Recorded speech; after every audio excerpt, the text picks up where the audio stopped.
Hello guys, আসসালামু আলাইকুম। আশা করছি সবাই অনেক ভালো আছেন। বন্ধুরা, আমরা আজকে একটি জিনিস দেখব বা যন্ত্র দেখব। আপনারা আমার থাম্বনেল দেখে বুঝে গেছেন, ভিডিওর থাম্বনেল দেখেই যে জিনিসটি দেখব সেটি একটি দানব বলতে পারি আমরা। আসলে এই জিনিসটির যে কতটুকু ক্ষমতা বা কতটুকু শক্তি সেটি আসলে আমরা অনেকজনে জানি না। সো বন্ধুরা, এই বিষয়টি আসলে শেয়ার করার কারণ আজকে হচ্ছে আমারও খুব শখ ছিল এই জিনিসটি দেখার। অনেক সময় ইউটিউবে বা ভিডিওতে অনেক জায়গায় দেখেছি, রাস্তাঘাটে দেখেছি, আদৌ এই জিনিসটি কাজ কীভাবে করছে সরাসরি দেখা হয়নি। হয়তোবা জিনিসটি আমার কাছে নতুন হতে পারে, বাট অনেকজনের কাছে পুরাতন ছিল, অনেকজনে দেখেছেন, বাট আমার কাছে জিনিসটি নতুনই। সো আমি জিনিসটি আমি নিজে দেখব এবং একটু জানার চেষ্টা করব জিনিসটি কীভাবে কাজ করছে, প্লাস আপনাদের মাঝে একটু শেয়ার করে দেবো আর কি, যেন আপনারাও বিষয়টি জানতে পারেন। সো বন্ধুরা, চলুন আমরা সরাসরি সেখানে চলে যাই।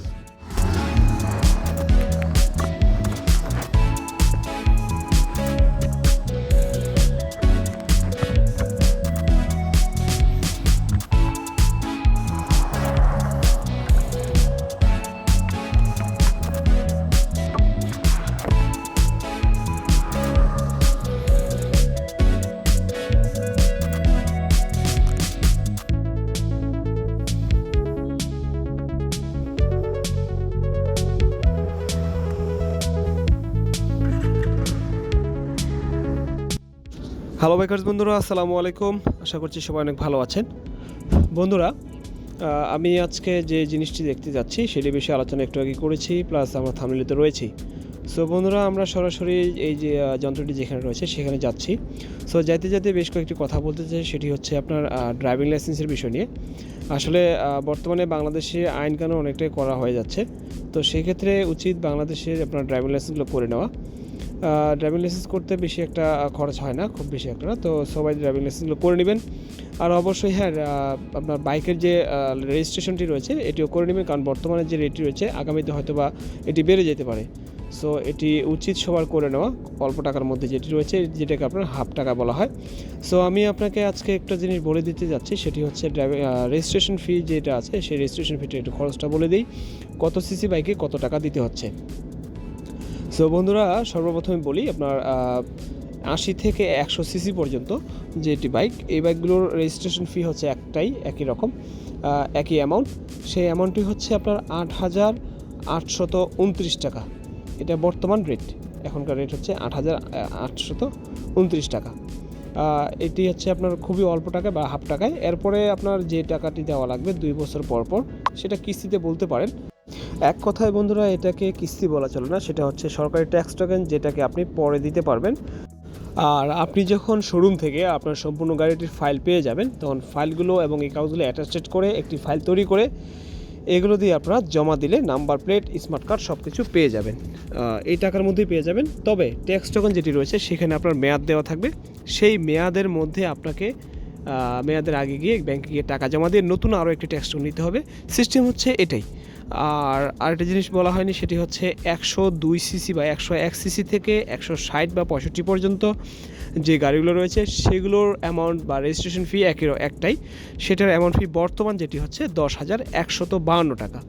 এটি বর্তমানে যেটি রয়েছে অনেকটাই কম হয়ে রয়েছে, বা বর্তমানে এটি কম দিয়েই রয়েছে, কারণ মাঝখানে যেটি ছিল 13,600 বা 790 টাকা ছিল, একবারে এটি কমে গিয়ে বর্তমানে 10,152 টাকা চলে এসেছে। সো ঠিক বলা যাবে না আসলে এটি আবার কবে দাম বাড়বে, তো তার আগে যদি পারেন আপনারা রেজিস্ট্রেশনটা করে নেবেন। সো বন্ধুরা, বেশি কথা না বলি, সরাসরি পয়েন্টে বা মেন স্পটে চলে যায় যেখানে আমাদের সেই দানবটি রয়েছে। সো চলুন যাওয়া যাক সামনে।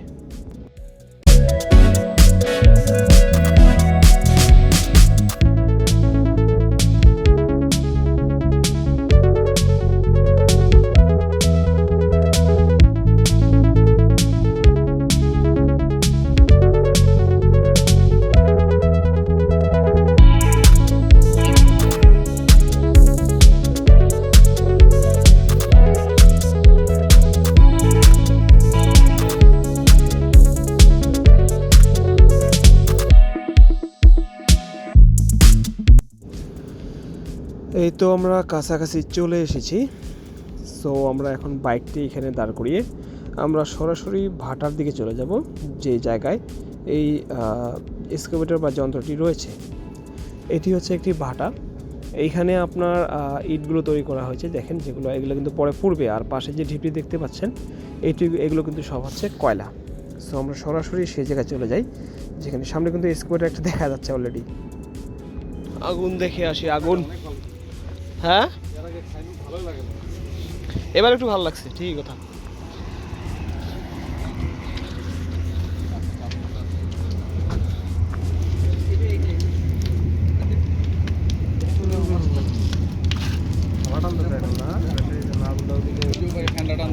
হাওয়া তো টানতেই হবে, হাওয়া না টানলে আগুন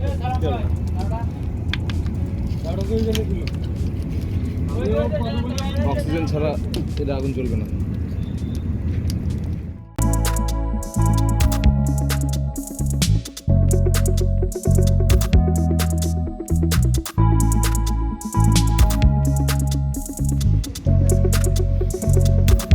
এগুলা কি গুঁড়া করবে নাকি কয়লা গিলা?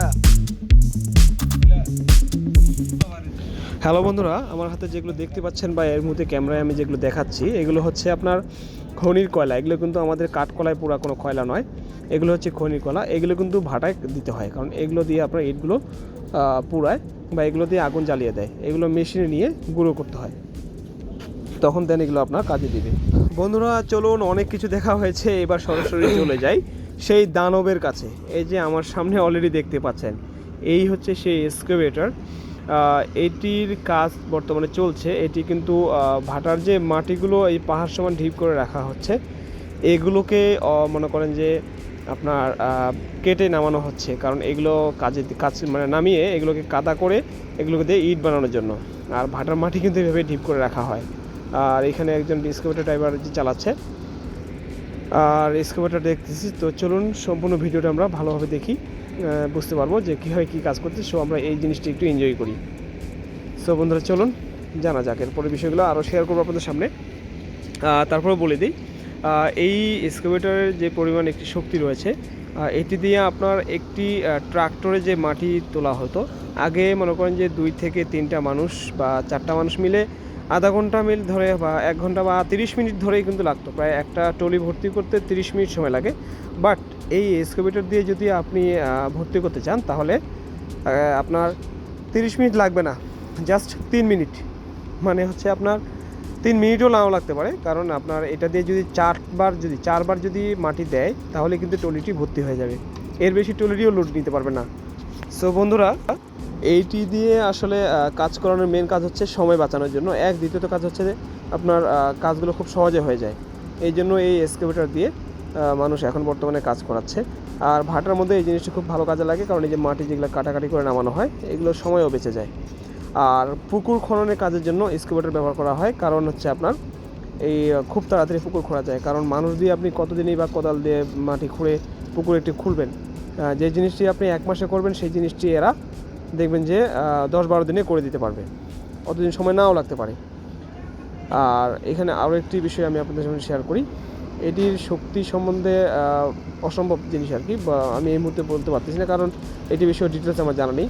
সো আমি যেহেতু মোটরসাইকেল রিভিউ করি, সেক্ষেত্রে এটির বিষয়ে না বললেই হয়তো ভালো, অনেকজন হয়তো রাগ করবেন। সো বন্ধুরা কেউ রাগ করেন না, আসলে জিনিসটি আমি এখানে এসে এইভাবে প্রথম দেখছি, সরাসরি যে মাটি খুঁড়তেছে, এই জন্য আপনাদের সামনে একটু শেয়ার করছি। সো বন্ধুরা আপনারা সবাই দেখেন। আর হ্যাঁ, এরপরে আমি আপনাদের সামনে এটির বিষয়ে যদি পারি, কেউ যদি রিভিউ দেখতে চান, তাহলে আমি এটার বিষয়ে জানানোর চেষ্টা করব। আর আজকের এই ভিডিওটি আপনাদের জন্য দিয়ে রাখলাম, আপনারা দেখতে থাকুন, এনজয় করতে থাকুন। ঠিক আছে বন্ধুরা, সবাই ভালো থাকবেন।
বন্ধুরা এইগুলো যেগুলো দেখতে পাচ্ছেন এগুলো হলো কাঁচা ইট। এগুলো কাদা থেকে এই যে মাটিগুলো এখন কাটা হচ্ছে এক্সকাভেটর মেশিন দিয়ে, এগুলো কাদা থেকে মানে পানি মিশিয়ে কাদা বানিয়ে এটাকে কাঁচা ইট বানিয়ে রেখে এগুলোকে শুকানো হয়। এগুলো যখন পরিপূর্ণভাবে শুকানো হবে তখন দেন এগুলো যে ভাটায় যে আগুন দেখলেন সেগুলোতে আপনার চুলায় এগুলো বসিয়ে দিয়ে এগুলো পুরো ইট বের হবে। আমি যেহেতু মোটরসাইকেলের রিভিউ করছি, ইটের রিভিউ যেহেতু করছি না, সো বন্ধুরা আমি এখানে বললাম, আসলে এটা আপনাকে জানানোর জন্যই বললাম, কিছু মনে করবেন না। আমরা এক্সকাভেটরের মাটি কাটাই দেখতে থাকি।